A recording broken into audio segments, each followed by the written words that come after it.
আমাৰ সকলো ফাৰ্ষ্ট চেমৰ এডমিট কাৰ্ড ৰিলিজ হ'ব পৰীক্ষা কিমান দিন আগত হ'ব 4-5 দিন মান আগতে আপোনালোকে ৱেবছাইটত লাৰ্নাৰ্ছ জোনত সব এডমিট কাৰ্ড পাব আপোনালোকৰ এডমিট কাৰ্ড বিলাক পৰীক্ষা 16 তাৰিখে গতিকে আপোনালোকে 10 তাৰিখৰ পিছত আপোনালোকৰ 11 তাৰিখ মানে ৱেবছাইটত আপোনালোকৰ এডমিট কাৰ্ড বিলাক আপলোড হৈ যাব এডমিট কাৰ্ড বিলাক চাব কিছুমান লাৰ্নাৰে বিশেষকৈ এমএসসি আইটি আৰু এমবিএৰ ক্ষেত্ৰত দেখা গৈছে আপোনালোকে মেইল কৰিছে এক্সাম চেণ্টাৰৰ কাৰণে কাৰণ বহুতে ডাইৰেক্টলি আমাৰ ইয়াতে এডমিশ্যন লৈছিলে whereas এক্সামিনেশ্যন চেণ্টাৰ আপোনালোকৰ বেলেগ জায়গাৰ হয় আপুনি হয়তো ডিব্ৰুগড়ৰ মানুহ লখিমপুৰৰ মানুহ ধুবুৰীৰ মানুহ কিন্তু আপুনি ডাইৰেক্টলি খানাপাৰাত কাৰণ অন্যত নাছিল কাৰণে এমবিএ বা এমএসসি আইটিত এডমিশ্যন লৈছিলে যিসকলে dre@kkshou.in ইমেইল কৰিছে যে আমাৰ এইটোৱে জায়গা তেওঁলোকৰ সেইখিনি আমি একমোডেট কৰি দিম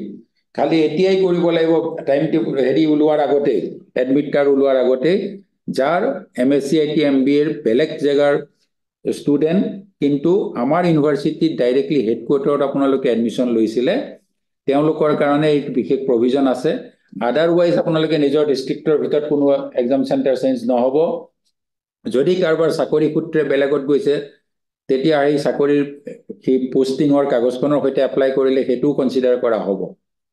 গতিকে আপোনালোকৰ ওপেন ইউনিভাৰ্সিটি প্ৰভিজনটো এনেকুৱা যে আপোনালোকে প্ৰত্যেকটো প্ৰত্যেকখন পেপাৰ আপোনালোকে দিব নোৱাৰিবও পাৰে এবাৰতে 4 বছৰৰ সুবিধা আছে আপোনালোকে যদি কিবা কাৰণত বোলে মই এখনে পেপাৰ দিলো এবাৰত মোৰ বেলেগ কাম আছিল অহাবাৰ দিব পাৰিব আপুনি পৰীক্ষাটো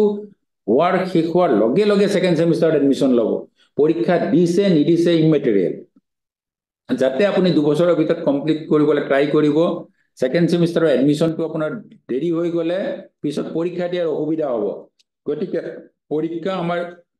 7 এপ্ৰিলত শেষ হ'ব তাৰ পিছতে ওপেন হৈ যাব আমাৰ এডমিশ্যন গতিকে আপোনালোকে ইমিডিয়েটলি সেকেন্ড সেমিস্টাৰৰ এডমিশ্যন ল'ব থাৰ্ড সেমিস্টাৰত ল'ব তাৰ পিছত ফৰ্থত ল'ব তেনেকে আমাৰ টাইমৰ ভিতৰত পৰীক্ষাখিনি শেষ কৰিব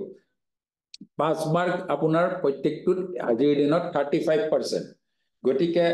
আমাৰ যেটো আপোনাৰ ফৰ্মেটিভ এসেসমেন্টৰ 30 মাৰ্কসৰ ভিতৰত 11 মাৰ্কস পালেহে পাস কৰিব 35%ৰ আৰু তেনেকে 70ৰ ভিতৰত 24 ইজ পাস মাৰ্ক আপোনালোকে 24 বেলেগকে পাব লাগিব ইয়াত 30 পালেও আপোনাৰ লাভ নহব যদি থিওৰিত আপুনি 24 নাপায়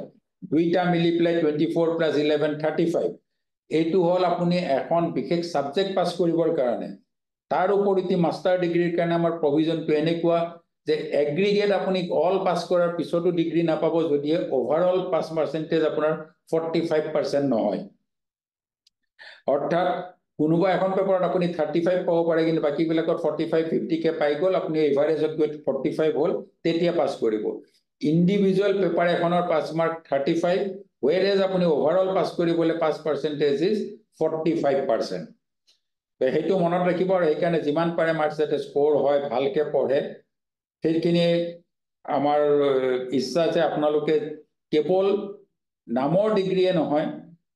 কেকেহেন্দি ইউনিভাৰ্সিটিৰ পৰা পোৱা ডিগ্ৰী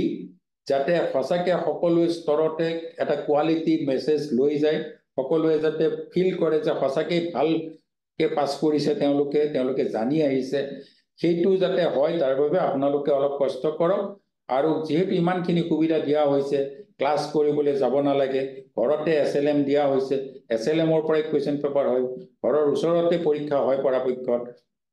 তেনেস্থলত আপোনালোকৰ কাম কেৱল হৈছে এসএলএম খিনি ভালকে পঢ়ি বুজি ক্লাছত গৈ পেলে দৰকাৰ হলে ক্লেৰিফিকেশন লৈ যত বুজা নাই কাউন্সেলিং ক্লাছত ক্লেৰিফিকেশন ল'ব লৈ পেলাই দুদিনমান লেখি প্ৰেক্টিস কৰিব ঘৰত আৰু সেই প্ৰেক্টিস কৰি পৰীক্ষাত ভাল হ'ব আমাৰ ইউনিভাৰ্সিটিৰ পৰা ওলোৱা ষ্টুডেন্ট আমাৰ সমাজৰ এজন এসেট হ'ব সেইখিনি শুভেচ্ছা থাকিল আপোনালোকৰ সকলোলৈকে গতিকে মোৰ আৰু অন্য ক'বলগীয়া নাই আপোনালোকৰ চইচৰ এক্সাম চেণ্টাৰ আপোনালোকে কোনবা এজনে দিছে তেনেকে এনেই চইচৰ এক্সাম চেণ্টাৰ বুলি নাপায় exam centre you can't choose কিন্তু এক্সাম চেণ্টাৰৰ যদি আপোনাৰ ৰিয়েলি প্ৰব্লেম হৈছে যেনে MSCIT MBA ৰ নিচিনা কিবা প্ৰগ্ৰেমত বা আপোনাৰ চাকৰি সূত্ৰে বেলেগত গৈছে তাৰ document the DRE D Delhi, D for Delhi, R for Rajasthan, E for England. DRE, actually Deputy Register Exam. DRE @ KKHSOU.in. সেইটো ইমেইলত মেইল কৰিব, এতিয়াও কৰিব পাৰে,